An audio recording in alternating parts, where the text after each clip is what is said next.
नमस्कार बालकनाथ जी। जी, महंत बालकनाथ जी, हम आपके बारे में आपकी जो पॉलिटिकल जर्नी है, from at a young age of 37, from being a religious leader to becoming a member of parliament, आपकी ये पॉलिटिकल जर्नी कैसी रही और क्या मोड़ पर आपने डिसीजन लिया कि आप पॉलिटिक्स ज्वाइन करेंगे?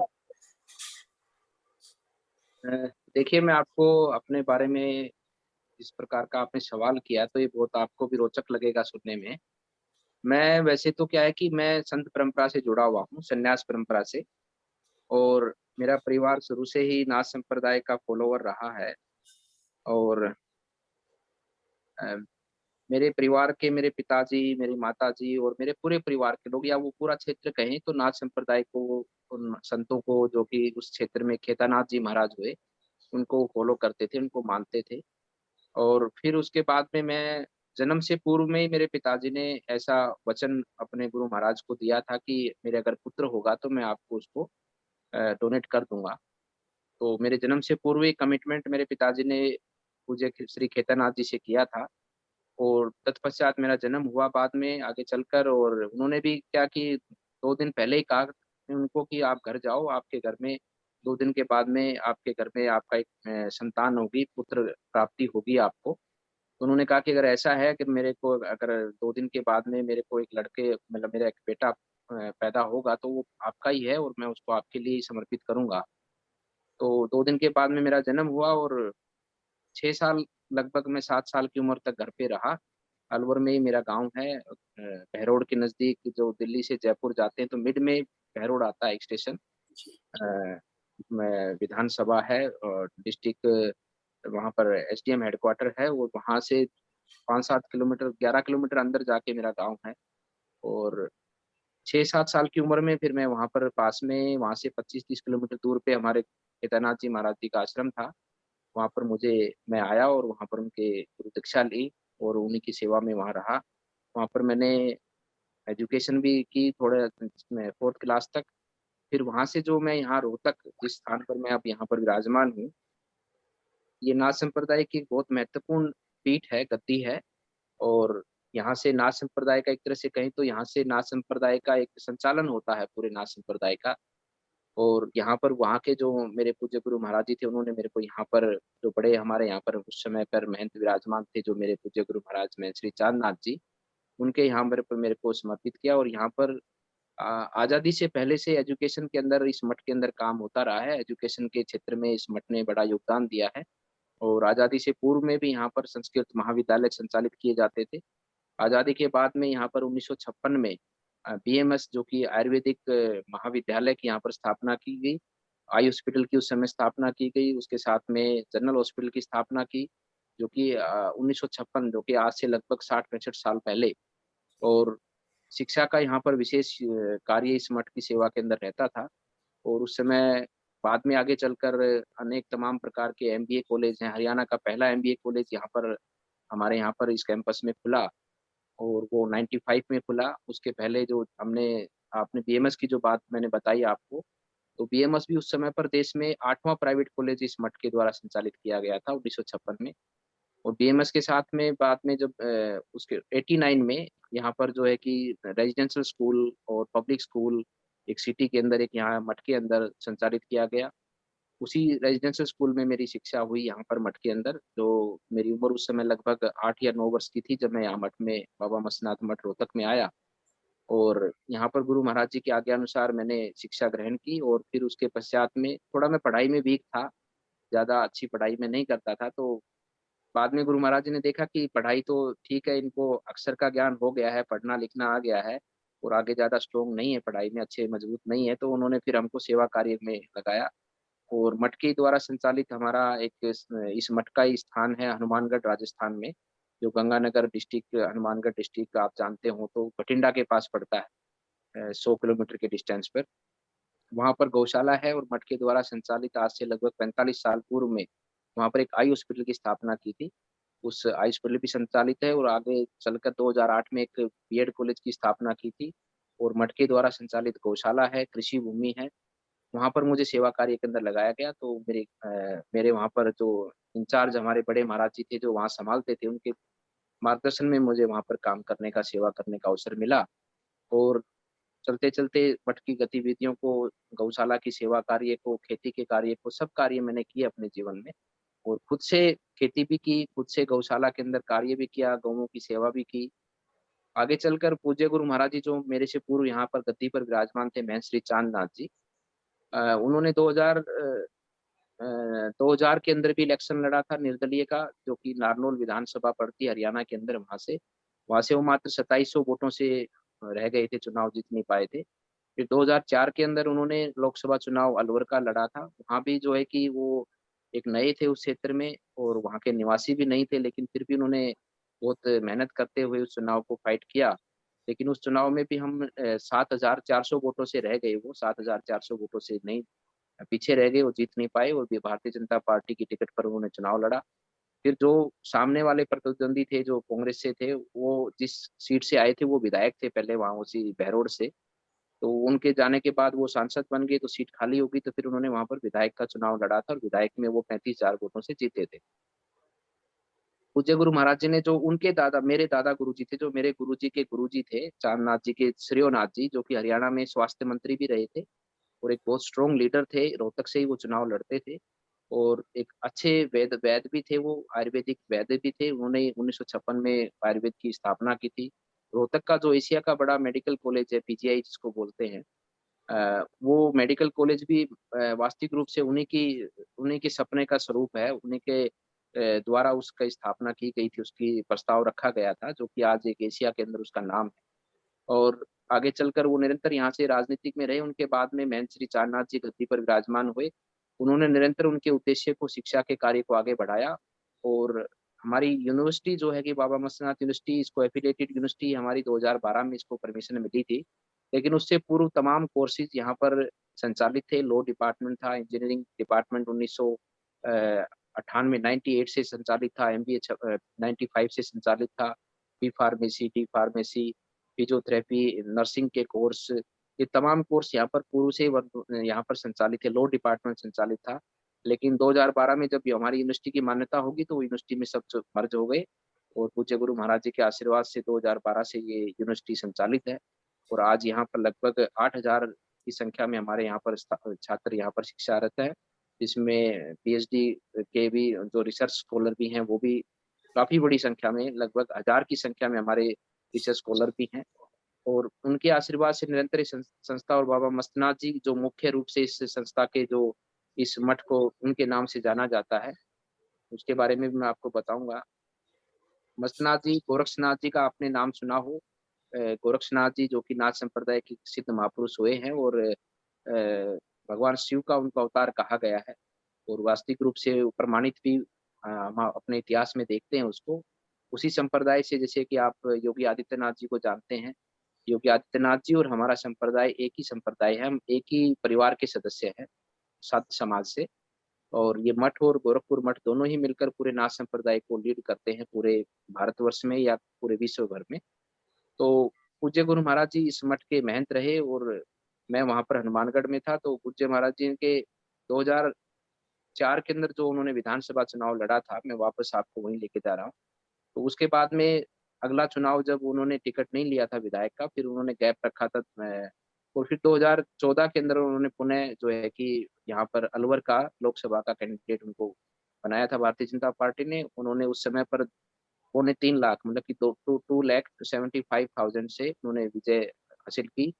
और लेकिन इस जीवन यात्रा में भगवान की जो इच्छा रही हो, उनका स्वास्थ्य खराब हुआ और स्वास्थ्य खराब होने के कारण उनको थायराइड कैंसर हो गया था गले के अंदर, जिसके कारण आज वो हमारे बीच में नहीं है। और सितंबर 2017 में वो देवलोक गमन हो गए थे। लेकिन उससे पूर्व उन्होंने इस मठ को उत्तराधिकारी देने का कार्य किया और 29 जुलाई 2016 को उन्होंने, उनके बहुत शिष्य हैं, हजारों की संख्या में इस मठ के शिष्य हैं, साधु हैं। उनमें से उन्होंने मेरे को चुना और मैं सौभाग्यशाली हूँ कि उन्होंने मेरे को इस लायक समझा कि मैं इस मठ की परंपरा को, नाथ संप्रदाय की परंपरा को लेकर आगे बढ़ूंगा। मैं एक सामान्य परिवार से आया हूँ और मुझे भी, खुद को भी अंदाजा नहीं था कि आज मैं आपके सामने एक सांसद के रूप में और एक बड़े मठ के महंत के रूप में यहाँ पर विराजमान हूँ। लेकिन ये सब भगवान की कृपा कहें या मेरे कर्मों का फल कहें या मेरा जो मठ के प्रति मेरा जो सेवा भाव था उसका फल कहें। जो मैंने एक बात मैं अक्सर कहता हूँ कि आदमी निस्वार्थ भाव से जो सेवा करता है उसको निश्चित रूप से किसी न किसी रूप में भगवान सब कुछ देता है और उसका साक्षात परिणाम या फल या उसका एक एग्जाम्पल मैं आपके सामने सम्मुख हूँ। मैंने निस्वार्थ भाव से सेवा की मठ की और पूज्य गुरु महाराज जी ने अपने हजारों की संख्या में जो शिष्य थे, उनमें से मुझको एक को चुना और सितंबर नहीं 29 जुलाई 2016 को उन्होंने उत्तराधिकारी की घोषणा की कि मेरे बाद में इसको यहाँ पर इस मठ का उत्तराधिकारी मैं घोषित करता हूँ। एक बहुत बड़ा कार्यक्रम यहाँ मठ में हुआ, उसमें योगी आदित्यनाथ जी भी आए थे, रामदेव जी भी आए थे, हरियाणा के सीएम साहब भी आए थे और पूरे आस-पास के और हमारे नाथ संप्रदाय के सभी संत शिरोमणि यहाँ पर पहुँचे थे। उस कार्यक्रम में उन्होंने विधिवत रूप से मेरे नाम की घोषणा की और मुझे अपना उत्तराधिकारी घोषित कर मुझे यहाँ पर इस मठ का आगे का उनके बाद में इस मठ को आगे ले जाने का कार्य सौंपा और 17 सितंबर 2017 को उनका देवलोक गमन हुआ। उनके जाने के पश्चात में मैं इस मठ को मैंने अपने उनके आज्ञा से या उनके सपनों को आगे बढ़ाने के लिए मैंने अपनी ज़िम्मेवारी को स्वीकार करते हुए इसको आगे बढ़ाया और संस्थान को भी, बाबा मस्तनाथ विश्वविद्यालय को भी जो उनके सपने थे उनको पूरा करने के लिए इस मठ का संचालन किया और ये सब उन्हीं का आशीर्वाद है और ये बाबा मस्तनाथ जी की ही कृपा है कि आज मैं यहाँ पर हूँ। क्योंकि हम ऐसा मानते हैं और ये वास्तविक रूप में सत्य भी है कि जो हम में विचार है, आज मैं आपके सामने बात भी कर रहा हूँ, आपसे एक सोशल मीडिया या इस वेब मीडिया के माध्यम से आपसे जुड़ा हूँ, तो इसका भी कारण वही है क्योंकि उन्होंने ही मेरे मन के अंदर ऐसा संकल्प हालाँकि आपने भी बहुत प्रयत्न किया, बार-बार हमसे फ़ोन किया कि आप जुड़ो, जुड़ो, जुड़ो। लेकिन आखिर में उन्हीं का ही ऐसा संदेश हमारे अंदर ऐसी भावना जागृत हुई कि हाँ, मैं आपके साथ जुड़ता हूँ और आपसे आज अपने जीवन के पूरी इस यात्रा को साझा करता हूँ। तो ये भी उन्हीं का ही आशीर्वाद है, उन्हीं की आज्ञा से हम तो ऐसा मानते हैं कि जो भी मैं करता हूँ, जहाँ भी मैं जाता हूँ, जो भी मैं बोलता हूँ और जो भी मेरे द्वारा कार्य होता है, ये सब उन्हीं की आज्ञा से है, वही करवाते हैं। मेरा तो खाली एक नाम मात्र है कि मैं उनके स्वरूप में या उनकी आज्ञा का पालन करने के लिए इस धरा पर मैं उनका एक निमित्त मात्र होके ये कार्य मेरे से होते रहे, लेकिन करने वाले वही हैं और एक अच्छा माहौल बना उनके जाने के बाद वो सीट भी रिक्त हुई लोकसभा की, लेकिन मैंने उपचुनाव वहाँ से नहीं लड़ा और मैं जो अब 2019 का जो लोकसभा चुनाव आया तो उसके लिए मैंने प्रयास किया और बाबा की कृपा से, गुरु महाराज के आशीर्वाद से मुझे वहाँ पर भारतीय जनता पार्टी ने अपना एक प्रत्याशी के रूप में मुझे घोषित किया और इस मठ की ही कृपा है और लोगों का इतना विश्वास है कि पूज्य गुरु महाराज जी के आशीर्वाद से मैं वहाँ पर 2,38,000 3,38,000 की विजय के साथ में मुझे वहाँ की जनता ने हमारे अलवर के लोगों ने मुझे विजयी बनाया है और ये विजय उन्हीं की है क्योंकि उन्होंने अपने आप को जीतने के लिए वोट किया है और भारतीय जनता पार्टी और माननीय प्रधानमंत्री जी के ऊपर विश्वास कर ये वोट किया है और उन्हीं की सेवा के लिए क्योंकि हमारा तो संत जीवन है और संत जीवन में हमारा मूल कार्य ही यही है, संत का एक मूल कार्य ये है कि समाज की सेवा करना और समाज की सेवा के लिए वो अपने घर-बार को त्यागता है और राजनीतिक जीवन में भी यही कार्य है कि समाज के लिए समर्पित भाव से कार्य करना और समाज को और अपने राष्ट्र को आगे बढ़ाना, अच्छी नीतियों के साथ में, अच्छे विचारों के साथ में, अच्छे विकास के साथ में और वही कार्य दोनों परंपराओं में है, राजनीतिक में भी वही कार्य है और सामाजिक जीवन के साथ में या संत जीवन में भी वही कार्य है और उसी कार्य का मुझे इस परमात्मा ने और हमारे सब लोगों ने जो अलवर के लोगों ने मुझे दायित्व सौंपा है और यही मानता हूँ कि मैं बहुत बड़ा सौभाग्यशाली हूँ और मुझे भगवान ने बाबा ने चुना है काम करने के लिए और इस विश्वास के साथ ही मैं काम करता हूँ कि मुझे ये दायित्व चुना दिया गया है और सिर्फ इसलिए दिया कि मैं अच्छा करूँ और मैं कुछ अपने जीवन का उपयोग करते हुए जो भगवान ने मुझे ये बख्शा है, भगवान ने मुझे इतना सब कुछ दिया है, कुछ भी न होते हुए, एक सामान्य परिवार में से आते हुए आज कोई कल्पना भी नहीं कर सकता कि मैं यहाँ पर विराजमान हूँ, किसी पॉलिटिकल फैमिली से नहीं, हज़ारों की संख्या में मेरे गुरु महाराज के शिष्य हैं, लेकिन उनमें से मैं एक हूँ, तो सिर्फ इसीलिए है कि भगवान मुझसे कुछ करवाना चाहता है और मुझे निष्ठा भाव से वो करना है। क्योंकि उसीलिए मुझे चुना गया है और हर व्यक्ति को भी वही चुनना चाहिए। कोई अच्छे ब्रेन के व्यक्ति हैं, कोई अच्छे डॉक्टर बनते हैं, कोई अच्छे ब्यूरोक्रेट्स बनते हैं, कोई लॉयर बनते हैं, कोई पॉलिटिशियन में जाते हैं, कोई बिज़नेस करते हैं।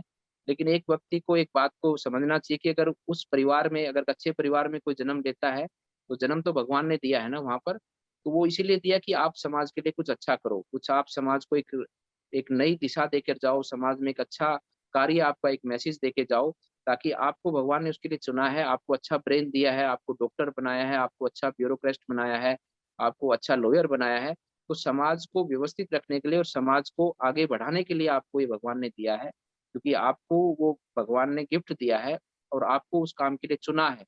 इस भाव को मानकर हमें उस कार्य को करना चाहिए, लेकिन आजकल लोगों में देखते हैं कि वो अपने आप को ही सब कुछ, कि मैं ही सब कुछ कर रहा हूँ और मेरे द्वारा मैं करता हूँ तभी ये सब हो रहा है, नहीं तो ये नहीं होता। ऐसा नहीं है। हम सबको ये मानकर करना चाहिए कि मुझे सिर्फ चुना गया है और मैं सौभाग्यशाली हूँ कि मुझे इसके लिए चुना गया और इसलिए कि मैं कर सकता हूँ और मेरे द्वारा भगवान ये करवाना चाहता है। ऐसा मानकर हमें काम करना चाहिए। तो ये मेरी छोटी-सी जीवन यात्रा है और ये सब जो है कि मेरा किया हुआ कुछ नहीं है, सब कुछ किया हुआ मेरे गुरु महाराज का है और बाबा मस्तनाथ जी की कृपा है, उन्हीं के द्वारा ये सब कुछ संचालित है। सर, आपका जीवन कार्य देखकर हमें बहुत प्रेरित, युवा पीढ़ी काफी प्रेरित है। सर, अभी कोविड-19 का समय चल रहा है, जिसमें लोग एक दूसरे से मिल भी नहीं पा रहे हैं। अलवर जो क्षेत्र है, उसमें काफी सारा रूरल एरिया है। हेल्थ केयर की जो फैसिलिटीज है काफी वीक भी है। तो इस सिलसिले में आप लोग कोविड-19 के टाइम पे क्या इनिशिएटिव ले रहे हैं लोगों के लिए? देखो ऐसा है कि अलवर एक बहुत बड़ा औद्योगिक क्षेत्र है अलवर। भौगोलिक दृष्टि से देखेंगे तो अलवर में तमाम हर तरह का अलवर में आपको प्रकृति का आनंद भी मिलेगा। वहाँ पर बहुत बड़ा सरिस्का क्षेत्र का जंगल भी है, जिसमें टाइगर रिज़र्व क्षेत्र भी है। उसके साथ-साथ में पूरा पहाड़ियों का वो जंगल का पूरी वादियाँ भी हैं वहाँ पर। अलवर में पौराणिक इतिहास भी है। भर्तृहरि बाबा का आपने नाम नहीं सुना होगा, लेकिन आपने विक्रमादित्य का नाम सुना होगा। जो विक्रमादित्य हुए थे, उनके बड़े भ्राता थे भर्तृहरि जी, जो आगे चलकर उस समय के अंदर उज्जैन में भर्तृहरि जी की तपोभूमि है। वहाँ पर जो उज्जैन का महाकालेश्वर मंदिर है, उसी के समीप में नदी के किनारे पर ही उनकी भर्तृहरि गुफा है।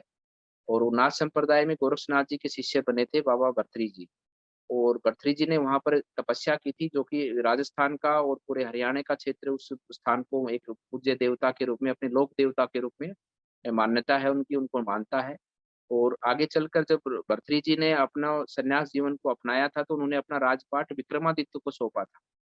और विक्रमादित्य का राज तिलक भगवान गुरु गोरक्षनाथ जी ने किया था और उन्हीं की आज्ञा के अनुसार उसने आगे राज्य को आगे बढ़ाया था। और आप सबको इतिहास में जाएँगे तो ये भी पता चलेगा कि विक्रमादित्य से पूर्व अपने जो सनातन धर्म परंपरा थी, हमारे ग्रंथ थे, हमारे मठ मंदिर थे, उनका काफ़ी बड़े भारी संख्या में उनका नुकसान हुआ था। क्योंकि अशोक ने जिस प्रकार से उन्होंने अपना धर्म परिवर्तन किया था, तो उसने हिंदू धर्म को एक समाप्ति करने का कार्य आगे बढ़ाया था।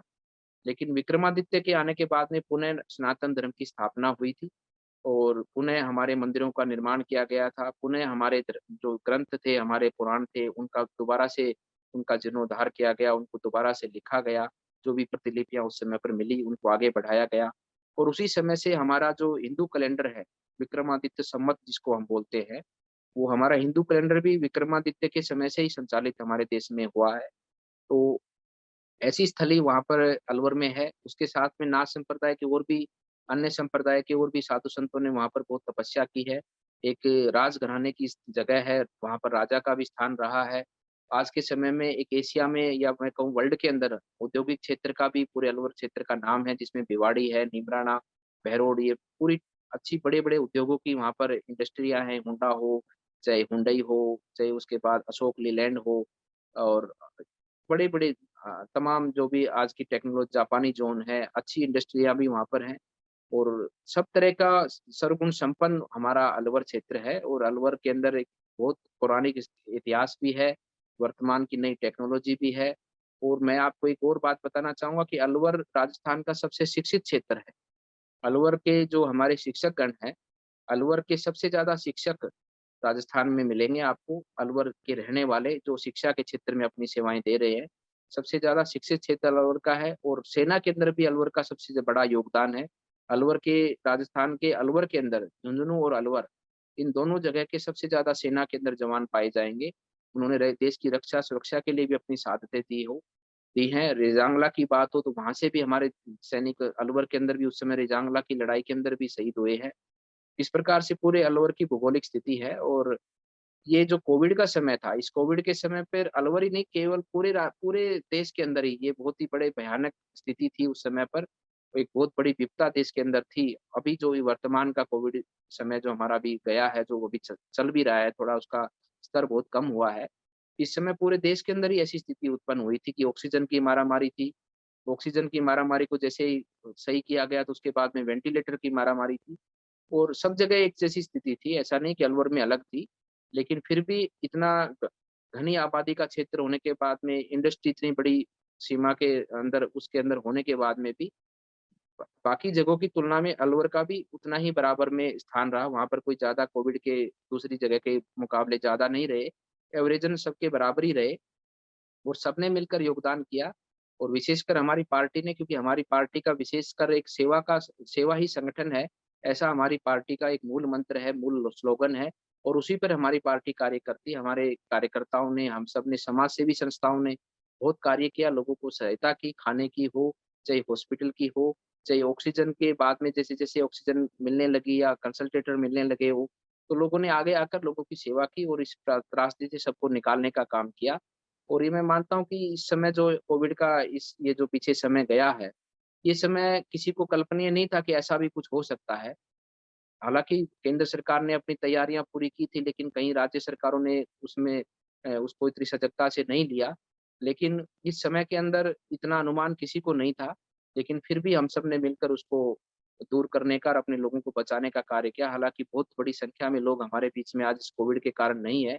और हम उनको भी भगवान से प्रार्थना करते हैं कि उनको भगवान अपने श्री चरणों में स्थान दे। और हम सब ने मिलकर इस कोविड काल के अंदर भरपूर लोगों की सेवा की। और मैं व्यक्तिगत रूप से इस कोविड के अंदर, मैं जब पीक समय था उस समय पर मैं प्रत्येक अपने लोकसभा की सीएससीओ के अंदर गया। लगभग 40 सीएससी हमारे लोकसभा के अंदर हैं। उस रूट के अंदर जो पीएससी थी उनके अंदर भी गया मैं। और सबका जाकर अवलोकन किया, वहाँ पर जो व्यवस्था थी उस व्यवस्था में क्या काम करने की आवश्यकता थी उसके बारे में भी अनुसरण किया। और उस व्यवस्था को आगे बढ़ाते हुए उसको कार्य को पूर्ति करने के लिए भी योगदान किया। जो हमको सांसद निधि मिलती है, उस सांसद निधि के माध्यम से हमने लगभग 2 करोड़ का इसमें चिकित्सा के क्षेत्र के अंदर उपकरणों की खरीद हो या जो भी व्यवस्था को हमें जहाँ धन की आवश्यकता हो, उसके लिए हमने सांसद निधि से 2 करोड़ का योगदान उस पूरे अलवर क्षेत्र की सीएससी जो होती है, सामुदायिक स्वास्थ्य केंद्र, उन पे उनका योगदान दिया। कहीं एक्स-रे मशीन की आवश्यकता थी, कहीं वेंटिलेटर की आवश्यकता थी, कहीं ऑक्सीजन प्लांट की आवश्यकता थी। जो भी उनको चाहिए था इक्विपमेंट से संबंधित, वो हमने उनको दिया। और अपने निजी कोष से भी हमने एम्बुलेंस डोनेट की। उसके साथ में हमने ऑक्सीजन कंसंट्रेटर की व्यवस्था की कि जिसको भी किसी को चाहिए, किसी किसी की सैचुरेशन 90 से 85 है, तो वो कंसंट्रेटर के माध्यम से भी अपने को साँस लेने में उसको तकलीफ ना हो, उसकी व्यवस्था घर पे ही हो जाए, ऐसी व्यवस्था भी हमने की। तो तमाम तरह की सेवा कार्य इस समय के अंदर हमने चलाए, अपने व्यक्तिगत कोष से भी और हमारे सांसद निधि के कोष से भी और समाज सेवी संस्थाओं के साथ जुड़कर भी। सर, ये सारे जो आपने कार्य किए हैं उसमें सीएसआर और कॉर्पोरेट्स की फंडिंग आई है आपको?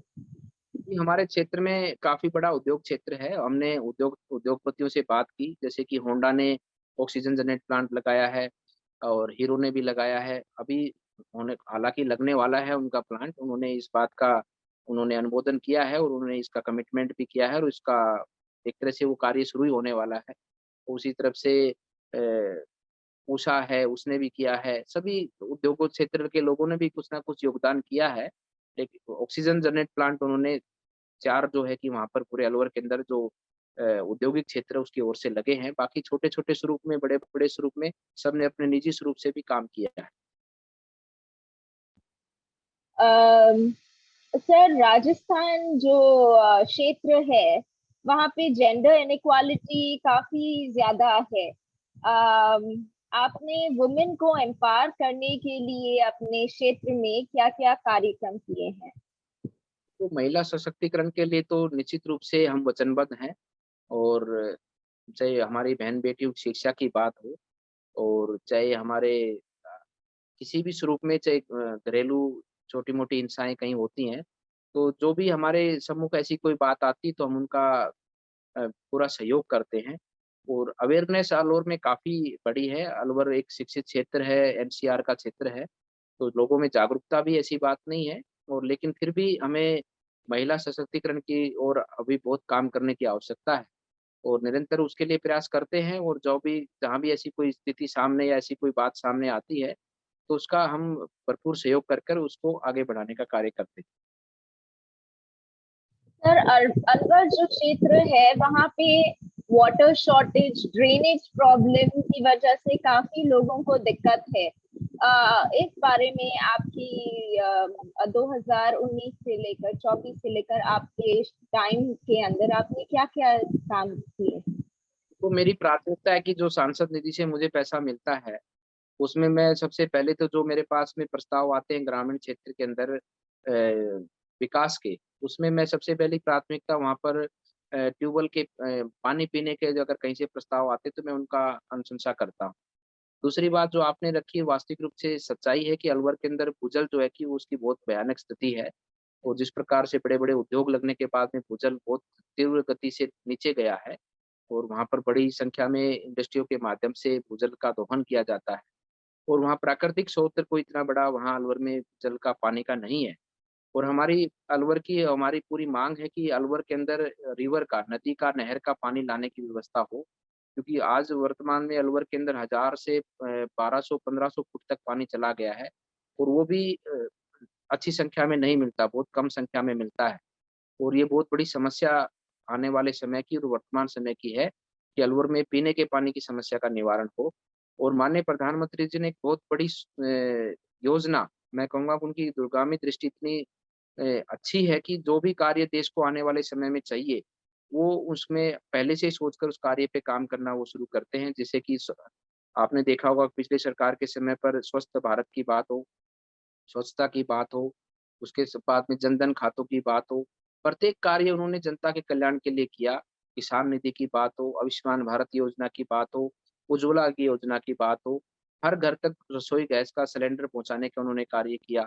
आज आप देखते होंगे कि गरीब से गरीब परिवार में भी आप जाएँगे तो वहाँ पर भी उसके घर में गैस का चूल्हा मिलेगा, ताकि वहाँ की हमारी माताओं-बहनों को रोटी बनाने में, घर का भोजन बनाने में उनको किसी भी प्रकार की दिक्कत ये बहुत बड़ा एक कार्य है। इसको हम लगता तो छोटा-सा है, लेकिन इससे बहुत बड़ा परिवर्तन हमारी कम्युनिटी में, हमारे गरीब भाई-बंधुओं में आया है और उसका परिणाम भी हमें देखने को मिला है। आज हमें गरीबों की सहायता करनी हो, किसानों की सहायता करनी हो, तो एक क्लिक पर सबके अकाउंट में सीधा डायरेक्ट पैसा जाता है।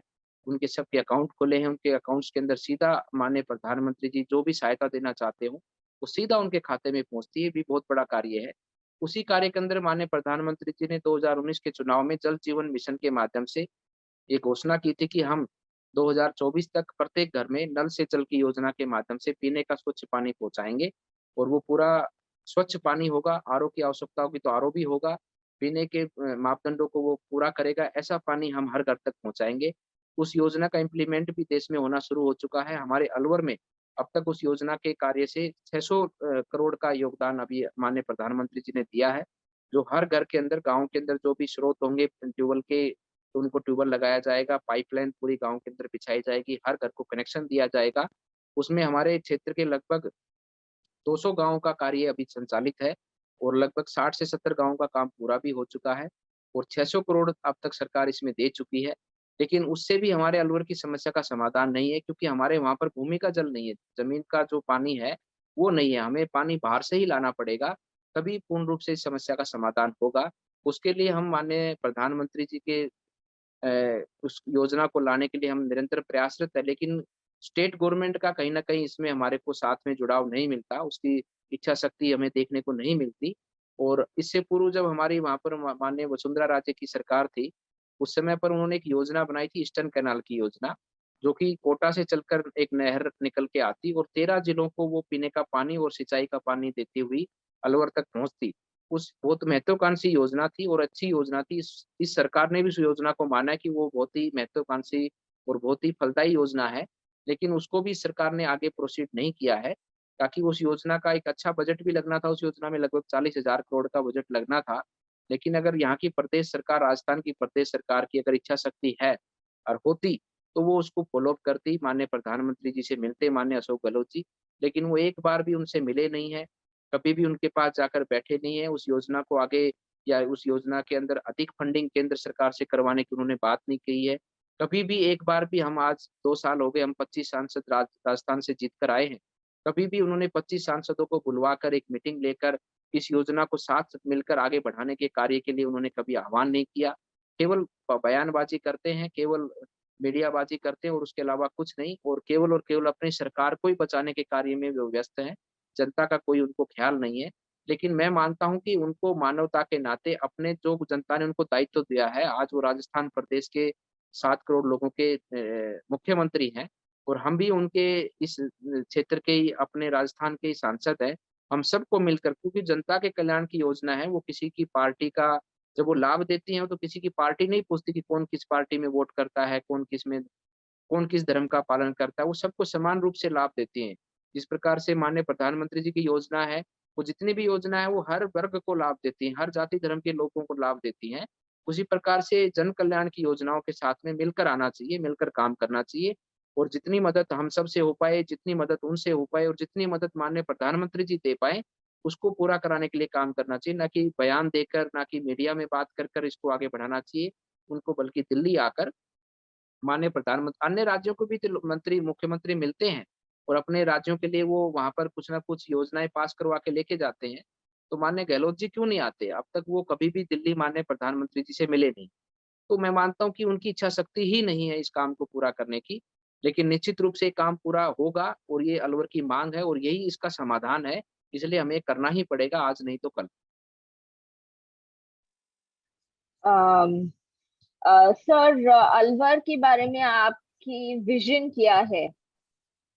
मेरा विज़न अलवर में देखो ऐसा है कि अलवर में वैसे तो अलवर सर्वगुण संपन्न है, सब तरह से संपन्न है अलवर। अच्छा शिक्षित क्षेत्र है, लेकिन जिस प्रकार से आबादी बढ़ी है, रोज़गार का भी अभाव है युवाओं के अंदर, इंडस्ट्रियाँ भी काफ़ी है लेकिन फिर भी रोज़गार का बहुत बड़ा अभाव है। उसके साथ-साथ में अलवर में शिक्षा के लिए, क्योंकि अलवर सबसे शिक्षित राजस्थान का क्षेत्र है, लेकिन अलवर का जो विश्वविद्यालय है गवर्नमेंट का, मत्स्य यूनिवर्सिटी, उसका मैं मानता हूँ कि अभी बहुत पीछे है वो। और उस यूनिवर्सिटी की जब से स्थापना हुई है, वो केवल एफ़िलिएटेड कॉलेजों को संचालन का ही काम करता है। लेकिन इन कैंपस में उस विश्वविद्यालय के अंदर पूरा योगदान होना चाहिए, उस विश्वविद्यालय के अंदर पूरे इन कैंपस कोर्स होने चाहिए और एक अच्छी एजुकेशन अलवर के बच्चों को मिले, ऐसी व्यवस्था उसमें बहुत कार्य करने की आवश्यकता है अलवर विश्वविद्यालय के अंदर, जो मत्स्य विश्वविद्यालय के नाम से प्रसिद्ध है। उसके साथ-साथ में मेडिकल कॉलेज अलवर की बहुत बड़ी माँग है। और केंद्र सरकार ने मेडिकल कॉलेज खोलने के लिए राज्य सरकार को अपना 300 करोड़ का हिस्सा भी दे चुके हैं, उसको 2 साल हो चुके हैं। लेकिन राज्य सरकार ने अब तक मेडिकल कॉलेज की नींव मतलब उसकी स्थापना, नींव रखने का कार्य भी अभी तक पूरा नहीं किया है। उसको बिल्कुल भी आगे नहीं बढ़ाया है। वहाँ पर अलवर में एक ईएसआई मेडिकल कॉलेज बना हुआ है पहले से, उसको भी वो भी पिछले 5-6 सालों से बंद था, बनकर तैयार हो गया था लेकिन उसको आगे नहीं बढ़ाया गया था। उसको हमने आगे बढ़ाया है जो कि केंद्र सरकार के श्रम रोजगार मंत्रालय के द्वारा संचालित है। अभी उसमें सब तरह की फ़ॉर्मेलिटीज़ पूरी कर ली गई हैं। खाली एमसीआई की इंस्पेक्शन बाकी है, वहाँ पर डॉक्टरों का स्टाफ भी रख दिया गया है और तमाम तरह के इलाज वहाँ पर संचालित हैं। और निकटवर्तीय भविष्य में क्योंकि कोविड के कारण वो डिले हो गया, आगे आने वाले समय पे एमसीआई की इंस्पेक्शन के बाद में उसको मेडिकल कॉलेज की मान्यता मिल जाए, ऐसी हम प्रयासरत हैं और उसके बाद में एक मेडिकल कॉलेज केंद्र सरकार के द्वारा संचालित वहाँ पर स्थापित हो जाएगा पूर्ण रूप से। लेकिन जो राज्य सरकार ने बनाना था उसका अभी कहीं भी कोई अता-पता नहीं है। लेकिन अलवर में बनना चाहिए, 2-2 मेडिकल कॉलेज वहाँ होने चाहिए क्योंकि इतना घनत्व आबादी का क्षेत्र है और इतनी अ, मेडिकल का वहाँ जो स्वास्थ्य का सुविधाओं का वहाँ अभाव है, उसको देखते हुए वहाँ पर मेडिकल कॉलेज की अच्छी स्थापना हो, ये मेरा लक्ष्य है। उसी के साथ-साथ में पानी की जो बात कही मैंने, पानी वहाँ पर बाहर से आए, वो मेरा लक्ष्य है। शिक्षा, स्वास्थ्य और सुविधा और सबसे बड़ी आज की ज़रूरत मैं मानता हूँ कि पानी की है। पानी अगर लोगों के पास होता है, किसान के पास होता है, तो वो उसमें मेहनत कर और उस पानी का उपयोग कर वो निश्चित रूप से आगे उन्नति करता है और अपने देश की भी उन्नति में उसकी हिस्सेदारी बनती है। और उसके साथ शिक्षा अच्छी हो, तो हमारा आने वाला भविष्य अच्छा होता है और स्वास्थ्य सुविधाएँ अच्छी हों, तो हमारे गरीब व्यक्तियों को, हमारे गरीब लोगों को अच्छा स्वास्थ्य मिलता है, उसके जीवन की सुरक्षा होती है। इन तीनों ही क्षेत्र पे मेरा लक्ष्य है कि इन तीनों क्षेत्र पे काम करना और वही मैं यहाँ पर करता हूँ और वही मैं मेरे राजनीतिक जीवन में करता हूँ कि मैं शिक्षा, स्वास्थ्य और जल इन तीनों पर काम कर अपने अलवर को आत्मनिर्भर बनाऊँ। सर, डिजिटल पार्लियामेंट एक ऑनलाइन टूल है जिसके माध्यम से हम पॉलिटिकली इलेक्टेड लीडर्स को मासेस से कनेक्ट करते हैं। ऐसे आगे भी और टूल्स आएंगे। इसमें आप क्या क्या फीचर्स चाहेंगे? ये अच्छा है, आपका कंसेप्ट अच्छा है कि आपकी जीवन लोगों को पता चले कि हम लोग यहाँ पर कैसे पहुंचे, क्योंकि आज के युवा में ये भी भावना रहती है कि पॉलिटिकल लोग जो होते हैं वो केवल पॉलिटिक्स ही करते हैं, लेकिन ऐसा नहीं है। पॉलिटिक्स में बहुत अच्छे लोग हैं और मैं मानता हूँ कि युवाओं को पॉलिटिक्स में आना चाहिए, युवाओं को प्रेरित करना चाहिए, क्योंकि अच्छे लोग पॉलिटिक्स में आएंगे तभी हमारे देश का भविष्य अच्छा होगा और हमारा भविष्य अच्छा होगा। कि अच्छे लोगों की आवश्यकता है समाज को और अच्छे लोगों की आवश्यकता है पॉलिटिक्स को। और पॉलिटिक्स एक सबसे बड़ा मंच है समाज सेवा करने का। पॉलिटिक्स को पॉलिटिशियन कह के, क्योंकि आजकल पॉलिटिशियन कहना, राजनीतिक कहना एक ऐसा लगता है कि जैसे समाज का वो एक अच्छे समाज का इच्छा ही नहीं हो। जो पॉलिटिशियन बन गया वो तो मतलब कि बिल्कुल समाज से अलग व्यक्ति हो गया और वो उसका तो अलग ही रोल हो गया और वो अलग ही तरह का विचार का व्यक्ति है। मतलब उसका वही करप्टेड, ऐसा लोग समझते हैं कि जैसे बहुत बड़ा करप्शन करने वाला व्यक्ति हो, बहुत तरह के फ्रॉड करने वाला व्यक्ति हो। लेकिन पॉलिटिक्स ही ऐसी है जो हमारा भविष्य बदल सकती है। पॉलिटिक्स ही ऐसी एक सबसे बड़ा मंच है समाज सेवा का, जिससे आपके कार्य से एक बड़ा परिवर्तन आ सकता है। आप एक संस्था के द्वारा भी समाज सेवा करते हैं, लेकिन वो संस्था के द्वारा संचालित उस क्षेत्र में ही रह जाती है और आप लोगों को उसमें केवल एक सेवा दे सकते हैं। लेकिन पॉलिटिक्स के अंदर आकर, इस प्लेटफ़ॉर्म के ऊपर आकर आप एक आने वाला भविष्य तय कर सकते हैं, एक दिशा तय कर सकते हैं, एक नीति तय कर सकते हैं, जिसके माध्यम से हमारे बच्चों का भविष्य उज्जवल हो सकता है, हमारे देश का भविष्य उज्जवल होकर हमारा देश आगे बढ़ सकता है। उससे बहुत बड़ा कार्य और एक बहुत बड़ा डेवलपमेंट, बहुत बड़ा चेंज देखने को हमें पॉलिटिक्स के माध्यम से ही मिलता है और पॉलिटिक्स के माध्यम से ही करने का अवसर मिलता है। इसलिए युवाओं को पॉलिटिक्स में ज़रूर आना चाहिए। पॉलिटिक्स को, अगर हम मानते हैं कि पॉलिटिक्स बहुत गंदी चीज़ है, पॉलिटिक्स बहुत गंदा काम है, तो उसका स्वच्छ करने का काम भी हमारा ही ज़िम्मेदारी है। इस भाव से हम युवाओं को, सबको पॉलिटिक्स के अंदर अपना योगदान करना चाहिए, रुचि करनी चाहिए और कौन अच्छा है, कौन बुरा है और कौन हमारे देश को आगे लेके जा सकता है, ऐसे आकलन करके हमें अपना वोट का भी योगदान पूरा करना चाहिए। हमें बढ़-चढ़ कर वोटिंग करनी चाहिए। अच्छे व्यक्ति का हमें चयन करना चाहिए ताकि अच्छा व्यक्ति आकर हमारे देश की दशा और दिशा को आगे लेके जाए, हमारे भविष्य को सुनिश्चित करे। उसी के साथ-साथ में हमें और क्या इसमें करने की आवश्यकता है, तो हम तो यही कहेंगे कि आपने जो हम सबको, हमारी जो पिक्चर, आपने जो हमारा रिकॉर्ड किया, आप युवाओं को दिखाएँगे, तो एक अच्छा माध्यम है कि हम युवाओं के अंदर कुछ चेंज लाएँ, हमारे देश की विचारों के अंदर कुछ लोगों के विचारों के अंदर चेंज लाएँ, कि हम उन वो हमारे जीवन को अनुसरण करते हैं, आपके माध्यम से पढ़ते हैं कि हमने जीवन की यात्रा यहाँ तक कैसे तय की है। बहुत से लोग होते हैं कि उनके पूर्वज अच्छे स्थान पर थे, तो आज उनको पॉलिटिक्स में अवसर मिल गया। लेकिन ऐसा नहीं है, मेरे जैसे व्यक्ति भी हैं, जिनका कोई अता-पता ही नहीं था, लेकिन हाँ, ठीक है, इस मठ की बदौलत, इस परंपरा की बदौलत आज मैं यहाँ पर हूँ, ये बिल्कुल सत्य है। लेकिन मेरी किस्मत और मेरी लगन और जिस प्रकार की मैं सेवा कार्य मैंने जीवन भर किया, ये उसी का परिणाम है। ये भी एक सच्चाई है कि अच्छे कार्य, अच्छे व्यवस्थित रूप से अपने जीवन को रखते हैं, तो निश्चित रूप से आपको भगवान अवसर देता है कि आपको अच्छा और करने का एक अच्छा बड़ा बड़ा प्लेटफ़ॉर्म आपको उपलब्ध कराता है। तो ऐसे लोगों को उससे भी एक समझ मिलती है, उनको एक देखने को मिलता है कि किस प्रकार से लोग पॉलिटिक्स में आते हैं और बहुत अच्छा आप लोग कर रहे हैं कि आप लोग उनके ड्रीम्स के बारे में, उनके उद्देश्य क्या हैं, वो किस प्रकार से यहाँ तक पहुँचे हैं और किस प्रकार से इस चीज़ को आगे बढ़ाते हैं। उस सच्चाई के बारे में आप लोगों को आपके इस प्लेटफ़ॉर्म के माध्यम से अवगत होता है और मैं तो यही विश्वास करता हूँ कि आपकी इस उद्देश्य में आप सफल होते हुए और आपके द्वारा, आपके माध्यम से जो हमने अपने विचार रखे, उन विचारों से कोई प्रेरणा लेते हुए, प्रेरित होते हुए इस कार्य से जुड़े और अपने देश के प्रति, अपने जन्म जो उनको परमात्मा ने एक मनुष्य का जन्म दिया है, मनुष्य का जन्म खाली अपने को ऐशो-आराम, अपने निजी शौक पूरा करने के लिए नहीं दिया है।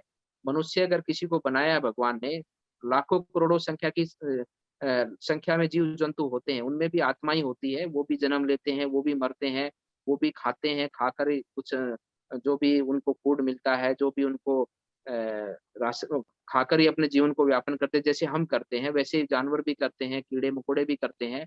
लेकिन हमें ही क्यों इंसान बनाया? इस बात को सोचना चाहिए। हमें इंसान इसलिए बनाया कि हम प्रकृति को लेकर आगे बढ़ेंगे।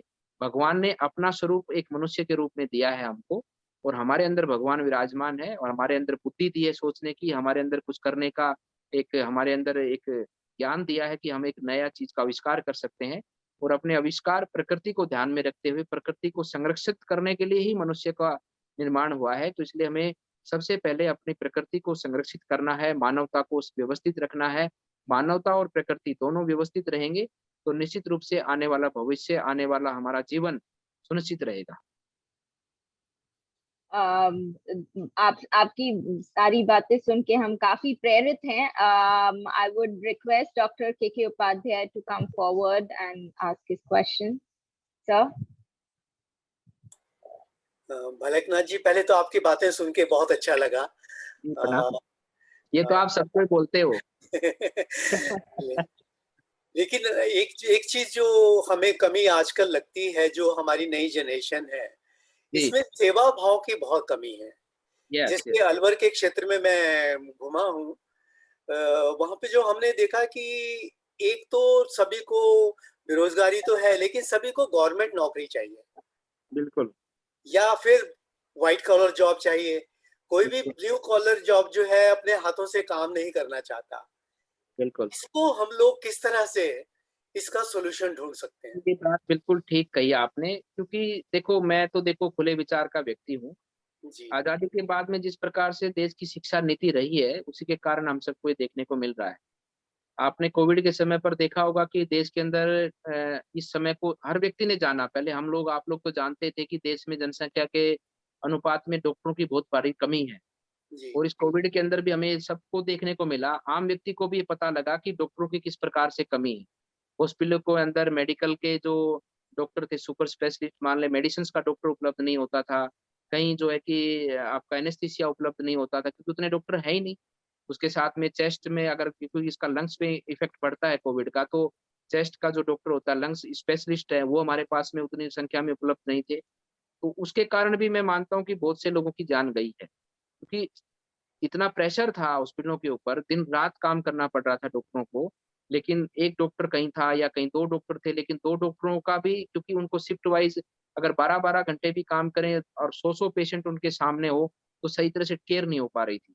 तो वो सब परिणाम है ये शिक्षा के कारण था, क्योंकि जो देश में पूर्व में लोगों ने जो शिक्षा नीति देश के अंदर रखी, 2 धाराओं में देश को बाँट दिया। एक हिंदी एजुकेशन, एक इंग्लिश मीडियम, एक इंग्लिश हिंदी मीडियम।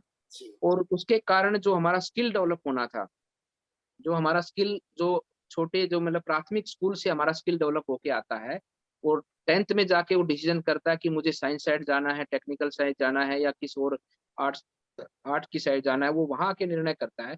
उससे पूर्व जो हमारा स्किल डेवलपमेंट का कार्यक्रम था देश में, मैं मानता हूँ कि पूर्व में वो मेरे मानने से सही नहीं रहा, और देश को एक शिक्षा, एक नीति नहीं मिली। और अच्छी शिक्षा अगर हमारे बच्चों को मिलती तो आज हमारे देश में स्टूडेंट का या जिस डॉक्टर का अभाव नहीं होता। उसी के साथ में एक और बड़ा कारण रहा कि देश के अंदर जो देश की रिक्वायरमेंट थी, उतने मेडिकल कॉलेजों की स्थापना नहीं हुई। सपोज करो पहले आज माननीय प्रधानमंत्री जी ने जो 2014 के बाद के से पहले की बात करेंगे, तो अगर देश में 1000 मेडिकल कॉलेज थे, तो माननीय प्रधानमंत्री ने 2014 से लेकर और अब 2021 में हम हैं, इन 7 सालों में और नए 1000 मेडिकल कॉलेजों की स्थापना की। लेकिन 60 साल में जितना काम हुआ, उतना काम इन 7 सालों में हुआ है। हमें और मेडिकल कॉलेजों की स्थापना करनी थी, क्योंकि गरीब बच्चों को जब, क्योंकि प्राइवेट मेडिकल कॉलेज में जाता है तो वहाँ पता है आपको कि 25 से 30 लाख रुपए तक की फीस है एक बच्चे की। तो गरीब बच्चा टैलेंटेड है, वो पढ़ सकता है, लेकिन उसके एक 0.5% मार्क्स कम रह गए, जो मेरिट में कम रहने के कारण उसको मेडिकल कॉलेज, गवर्नमेंट कॉलेज में एडमिशन नहीं मिल पाया। उसके कारण फिर उसने क्या किया कि कोई साइंस साइड चुन ली, कोई मतलब कि छोटी-मोटी जैसे साइंस की साइड है, कोई भी एमएससी, बीएससी में चला गया, कोई नर्सिंग में चला गया, कोई फिजियोथेरेपी में चला गया, क्योंकि उसके पास उतना पैसा नहीं था। लेकिन अगर मेडिकल कॉलेजों की सीट्स ज़्यादा होती गवर्नमेंट मेडिकल कॉलेज की, तो वो बच्चा जो 0.5 से मार्क्स से रह गया था, वो भी बच्चा मेडिकल की पढ़ाई कर लेता और आज हमारे पास में एक अच्छा डॉक्टर होता। ऐसी रहा है देश में, लेकिन अब वर्तमान में जो माननीय प्रधानमंत्री जी की जो दूरगामी सोच है और जिस प्रकार की शिक्षा नीति में परिवर्तन हुआ है, मैं मानता हूँ कि देश में एक शिक्षा नीति होनी चाहिए, ताकि हमारा स्किल जो डेवलप हो, वो एक जैसा डेवलप हो और हमारे स्किल का उपयोग हमारे देश के लोगों को मिले। और मेडिकल के इस शिक्षा का क्षेत्र हो, चाहे टेक्नोलॉजी का क्षेत्र हो, चाहे किसी भी, चाहे मैनेजमेंट का क्षेत्र हो, हर क्षेत्र के अंदर हमारे युवा प्रतिभावान हों, क्योंकि हैं भी, क्योंकि आज के समय पर देश को या दुनिया को लीड भी कर रहे हैं तो हमारे युवा ही कर रहे हैं। चाहे कितनी सॉफ्टवेयर कंपनियाँ हो, कितने नए अनुसंधान के क्षेत्र हों, सब में हमारे युवा, हमारे देश के बच्चे ही कार्य कर रहे हैं, जो आज नया-नया आविष्कार करके पूरी दुनिया को दे रहे हैं। लेकिन हमारे देश में अभाव है, उसके लिए हमें चिंता करने की आवश्यकता है और इसको हमें और काम करने की आवश्यकता है। थैंक यू जी, थैंक यू। जी। सर, हम अभी जो देख रहे हैं ये कार्यक्रम और बाकी के लोग जो रिकॉर्डेड देखेंगे, उन सब के लिए एक छोटा सा मैसेज। तो आपने बहुत अच्छा कार्यक्रम चलाया है और आपकी बहुत अच्छी सोच है। मैं तो आप सबकी पूरी टीम को धन्यवाद देता हूँ, जिन्होंने ऐसे विचार के साथ में, जो मेरा विचार है वही विचार आप सबका है कि हम कुछ नया चेंज लाएँ और विशेषकर युवाओं के अंदर एक नई सोच पैदा करें, जो अपने देश के प्रति अपनी लायबिलिटी को पहचाने, अपनी सेवा कार्य को पहचाने। और जिस प्रकार से अभी प्रोफेसर साहब ने, जो डॉक्टर साहब ने मेरे से बात रखी थी कि आज के युवाओं में सेवा भाव नहीं है, उस सेवा भाव को जागरूक आपके इस चैनल के माध्यम से, आपके इस प्लेटफ़ॉर्म के माध्यम से उनको कुछ मिले कि वो इस सेवा भाव को अपने को जागृत करें, क्योंकि हमारा जन्म ही सेवा के लिए हुआ है। हमें मनुष्य ही भगवान ने सेवा के लिए बनाया है, हमें प्रकृति को आगे बढ़ाने के लिए मनुष्य का स्वरूप दिया है भगवान ने। ऐसा ज्ञान उनको हो आपके इस पूरे नेटवर्क प्लेटफ़ॉर्म के माध्यम से। यही मैं कहना चाहता हूँ कि आप सब लोग अपने मूल उद्देश्य को पहचानें कि भगवान ने आपको मनुष्य क्यों बनाया है। इस बात को जान लेंगे तो निश्चित रूप से आपके विचारों में, आपके कार्यक्रमों में परिवर्तन आएगा। और जिस प्रकार से डॉक्टर साहब ने जो बात कही है कि आज का युवा, आज के समय पर, एक छोटा-सा सवाल मेरा रह गया था। उन्होंने पूछा था कि भई सेवा की तरफ लोग या अपने खुद के स्किल के बारे में लोग नहीं जान पा रहे हैं। वो खाली बना-बनाया, पका-पकाया खाने के आदी हो गए हैं। तो मैं कहना चाहूँगा कि आज के समय कृषि के अंदर बहुत कार्य है। जी, उनके परिवार के, उनके माता-पिता किस कृषि करते हैं। और मैं मानता हूँ कि अगर एक फार्मर के पास में 15 से 20 एकड़ का फार्म हो, तो वो फार्म वाला व्यक्ति भी आज जो एक अच्छे, मतलब एक टीचर की नौकरी करने वाला व्यक्ति जो लगभग 80,000 या 1 लाख रुपए तक की उसकी सैलरी होती है, तो एक अच्छा फार्मर अगर अच्छी नई टेक्नोलॉजी के साथ में अपने घर में फार्मिंग करता हो, चाहे वो दूध उत्पादन का हो, चाहे वो फूड उत्पादन का हो, चाहे वो फल-सब्जी जो भी उत्पादन करने का कार्य करता हो, तो वो भी अपने घर में ही कमा सकता है उतना पैसा। लेकिन उस ओर हमारे युवा ध्यान नहीं देते। हमारी जो ट्रेडिशनल कार्य हैं, हमारी जो खेती है, उससे दूर होते जा रहे हैं। लेकिन और आज के समय मार्केट का सबसे ज़्यादा इन्वेस्टमेंट भी कृषि के ऊपर हो रहा है, चाहे पेस्टिसाइड हो, चाहे उसमें नए-नए फर्टिलाइज़र के ऊपर रिसर्च हो, उसके अंदर इतनी बड़ी मार्केट, आज उद्योग जो है, आज रिसर्च जो है उसके ऊपर हो रही है, मार्केटिंग हो रही है, लेकिन जो हम उसका कार्य करते हैं, वो उससे दूर होते जा रहे हैं। तो इसलिए हमको किसी भी कार्य में करने पर कोई संकोच नहीं होना चाहिए और हमें उसके अंदर एक नई टेक्नोलॉजी के साथ में खेती के अंदर भी जुड़ना चाहिए, जो हमारा एक खुद का कार्य होगा, खुद का हमारा एक बिज़नेस ही तरह, मैं कहूँगा बिज़नेस ही होगा, जिसमें हमारे घर को भी अच्छी तरह से चलाने का हमें उससे वेतनमान या उससे हमें पैसा मिलेगा। उसी प्रकार से हमारे युवाओं को यही सोचना है कि हम मिलकर और अच्छे विचार के साथ में, अच्छी सोच के साथ में, और मैं अपने जीवन का कितना उपयोग अपने देश के लिए, अपने समाज के लिए दे सकता हूँ, अपनी प्रकृति के लिए दे सकता हूँ, वो हमको सबको करना चाहिए। तभी सब मिलकर छोटा-छोटा सहयोग करेंगे, बड़ा-बड़ा सहयोग करेंगे, तभी परिवर्तन आएगा। केवल ये कहने से नहीं कि आजकल पॉलिटिशियन ये कर देते हैं, आजकल वो कर देते हैं, आजकल ऐसा हो रहा है, आजकल वैसा हो रहा है। ज़िम्मेवारी हम सबकी भी बनती है कि हम जब रास्ते से गुज़रें और जहाँ पर गवर्नमेंट इंफ्रास्ट्रक्चर का कोई कार्य हो रहा हो, तो उसकी क्वालिटी कैसी है, उसमें काम अच्छा हो रहा है कि नहीं हो रहा, वो हम भी मॉनिटर करें, क्योंकि जो गवर्नमेंट डेवलपमेंट करती है, चाहे जो इंफ्रास्ट्रक्चर खड़ा करती है, वो हमारा ही है, हमारा ही घर है, हमारा ही घर बन रहा है। ऐसे विचार हम सबको अपने अंदर रखने होंगे, तो हमारा इंफ्रास्ट्रक्चर भी मजबूत बनेगा और हमारा देश का भविष्य भी मजबूत बनेगा। जी। सर, हम एक बात आपके सामने रखना चाहेंगे। आप युवा भी हैं और आप में सेवा भाव भी है। तो हम सारे जो युवा ये कार्यक्रम देखेंगे, हम आपसे काफी प्रेरित हैं और आशा करते हैं आपकी जो विजन्स हैं अलवर के लिए, राजस्थान के लिए और हमारे पूरे देश के लिए, वो सब संपन्न हो। And all are good wishes for you. और हम जितने लोग ज्वाइन कर सकेंगे, हम आपके एंडेवर्स को ज्वाइन करेंगे सर। बिल्कुल, बिल्कुल, धन्यवाद आपका। और वैसे तो है ही, क्योंकि मैं आपने जब तक जितने इंटरव्यू करेंगे उनमें से मैं एक अलग ही हूँ, क्योंकि मेरी पहचान हज़ारों आदमियों में से भी एक अलग ही हो जाएगी, क्योंकि मैं सबसे अलग दिखता हूँ, अलग मेरा ड्रीम है, एक संत परंपरा से हूँ, तो निश्चित रूप से मुझे भी अच्छा लगा कि आप सब लोगों ने जो इतना समय मुझे दिया है, और यही विश्वास है कि मैं तो इतना ही यही प्रार्थना करता हूँ कि मुझे बस इसी प्रकार से सेवा कार्य में भगवान लगाए रखे और मैं अपना जीवन का पूरा योगदान अपने इस कार्य में करता रहूं, ऐसी शक्ति मुझे परमात्मा देता रहे। धन्यवाद आप सबका। धन्यवाद सर, धन्यवाद।